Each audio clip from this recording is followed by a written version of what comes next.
Welcome back. I'm Caitlin with Wiregrass Daily News, and I have Miss Hayden Camp on this cold morning with me this morning. Good Thank morning, you. Hayden. Thank you for having me. Thank you for coming in. So, Yeah. Hayden, you are the workforce liaison Mhm. of District 6? Yep, Region 6. Region 6. Okay, and that goes from Pike County all the way down here to Houston County. Yep, and then over to Butler and Crenshaw. So I have a 10-county coverage area. So what is your role as the liaison? What do you do? So as the liaison, I'm the go-between Montgomery and our area. Mhm. You know, for such a long time, we've always kind of felt a little outside of Montgomery, like we do good down here in the corner, so we're not super needed. You know, we're not Huntsville, we're not Montgomery, we're not Birmingham or Mobile. We're all just kind of been over here doing our thing. And so I'm now here to connect the business community with the leadership in Montgomery. Okay. And now there is an event coming up. It's Yes. the job fair. Yes. So tell me about that. We are so excited to have this job fair. We have 61 businesses and service agencies that are participating this time. We had one back in August, and we had a little over 40, but we had 550 job seekers show up to that job fair. So I'm very confident and hopeful that this Wednesday on the 28th that we will also have a lot of job seekers for our businesses that are showing up. Are you able to know if the job seekers that showed up, did a lot of them receive jobs? Or yeah, we had, for example, Kitty Care Learning Center. She was so funny because she not only got people to offer them jobs to work with her, but there were other people getting jobs at the job fair that needed childcare. So then they went over to her and was like, "Hey, can I bring my kid to you? Because I just got a job." So she said it was so funny, but that she was able to get. So she got clients. She did. She got clients and she got employees both, because that is an issue. You know, childcare is such an issue. Everyone got a little benefit. They did. So that was a great example. There. That's great. Yeah. So, okay. So it's coming up this Wednesday. Yep. What time is the job fair? So we're going to do a morning session from 9 to 11, take a little bit of a break, and then 1 to 3. So we'll come back and do an afternoon session. So about 10:50, we're going to close the doors of the Civic Center, and that allows our businesses to kind of take a little bit of a break. It's a lot to have that many people come through and talk. The floors are concrete, so your feet need a little bit of a break too. Right. And then so let them leave, let them get a lunch, and then come back from 1 to 3. Okay. So for someone who's never been to a job fair before, walk me through what it looks like. Like, what is, whenever a job seeker comes in, what can they expect? They can expect different businesses with applications. Some are only going to take online applications and some are going to take paper. Everybody's a little bit different. If you're a small business, you're going to take applications a little bit differently than if you're corporate, right? Right. So I always tell folks, if you can come prepared, come with copies of your resume on paper.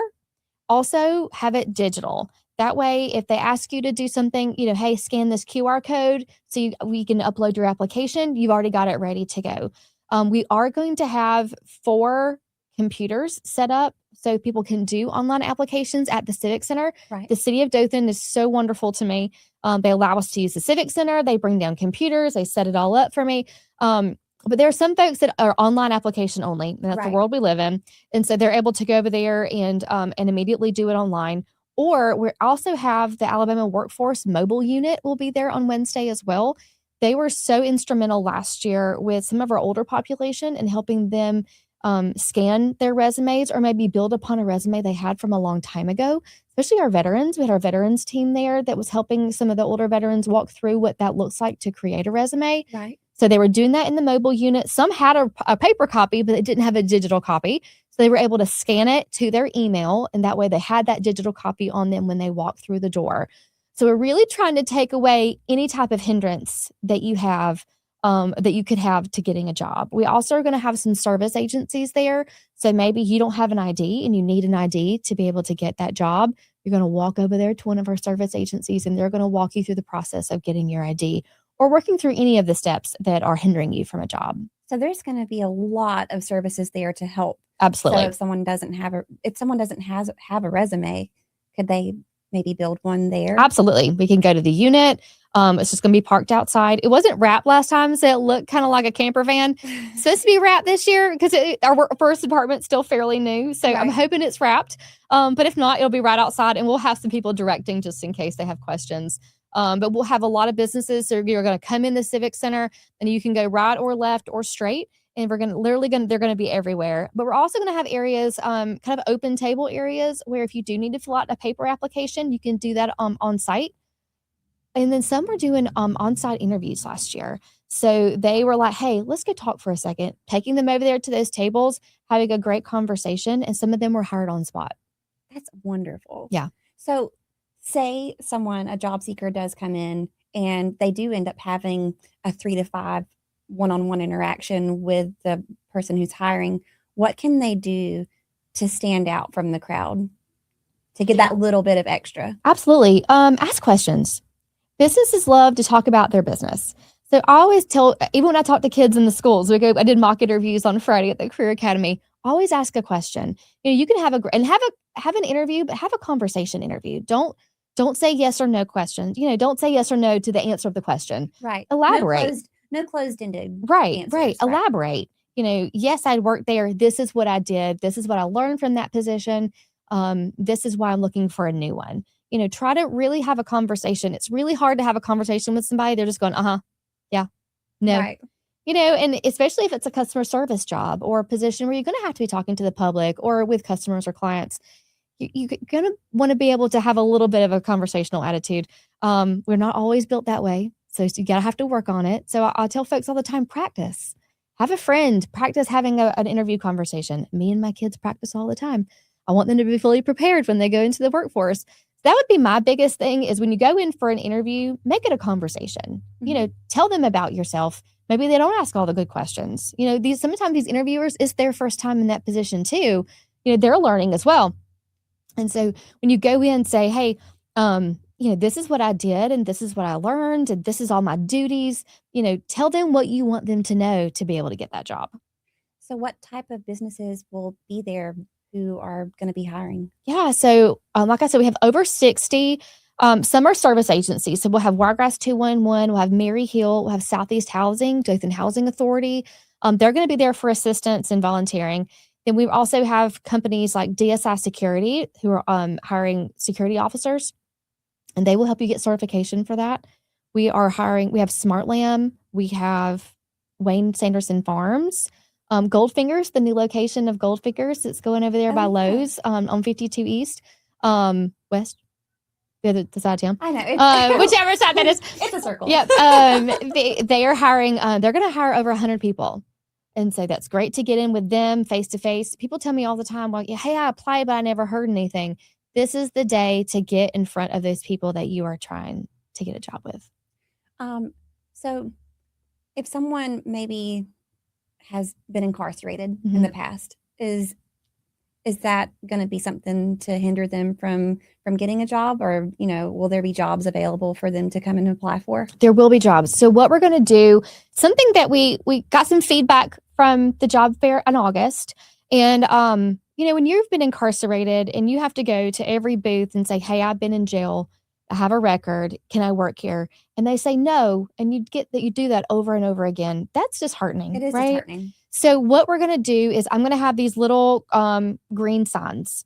So it's just going to be a green circled sign on each business that is hiring those that have been incarcerated.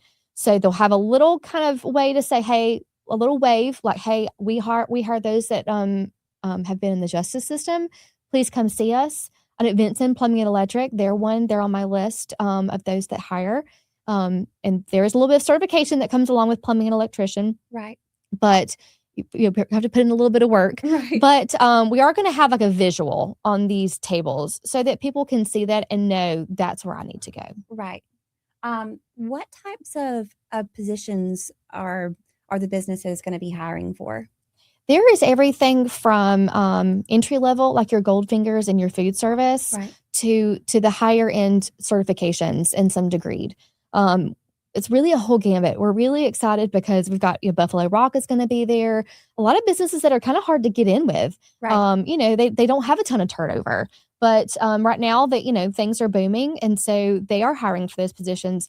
So it really is a little bit for everybody, especially those, like if you're looking for an entry level, I know some of the high schools are sending their seniors, which I'm so excited about because they're looking for that first, entry level job. Right. But then we've got those that are maybe looking to hire up or to maybe get some additional certification. Wallace will be there, so they'll have some information on, okay, how do I get my have a certification on like tractors and how to do heavy machinery, right? Or fiber optics, that's going to be that's starting to be really huge. And so it's really a little bit of everything. I encourage people, if you're looking for a job or if you're looking for a better job, to come. So tell me again, where or what are the times again? 9 to 11 in the morning, a break from 11 to 1, and then again at 1 to 3. Is there somewhere that someone who is a job seeker can go and find out information like right now? Yep. Before So the Dothan Career Center has a Facebook page. They're part of our Alabama Department of Workforce as well. So we have an amazing career center here in Dothan. They've put all the information out on their Facebook page and their number, so you can call them to get some information. I also am the admin on the Dothan, Alabama area jobs Facebook page. It's the one with the Welcome to Dothan sign on the front Facebook cover. Yeah. All that information is there. Is there as well. There's also a list of the businesses that are going to be participating. I need to update it because I've added more since Friday. That's great. But we have a great list on there, so people have a really good idea. I do want to mention that the Civic Center, they have the bag policy. Right. So if people come, I would say maybe just bring your phone or your resume in a folder. Don't bring big bags. They're not going to let you in. Only the small bags or the clear bags are able to come in. So leave all that stuff in the car. Right. Just bring your phone and your resumes. So no briefcases. No briefcases. No. The clear bag policy. It is in effect. Applies absolutely to the job fair. Yep. Okay. Well, the job fair Wednesday, the first round is from 9 to 11. And then a break, and then 1 to 3. We're so excited. Thank you for allowing us to come and talk about it. Thank you for coming and talking about this. This is really exciting. I hope that you have a really big turnout. Thank you. Me too. Thank you.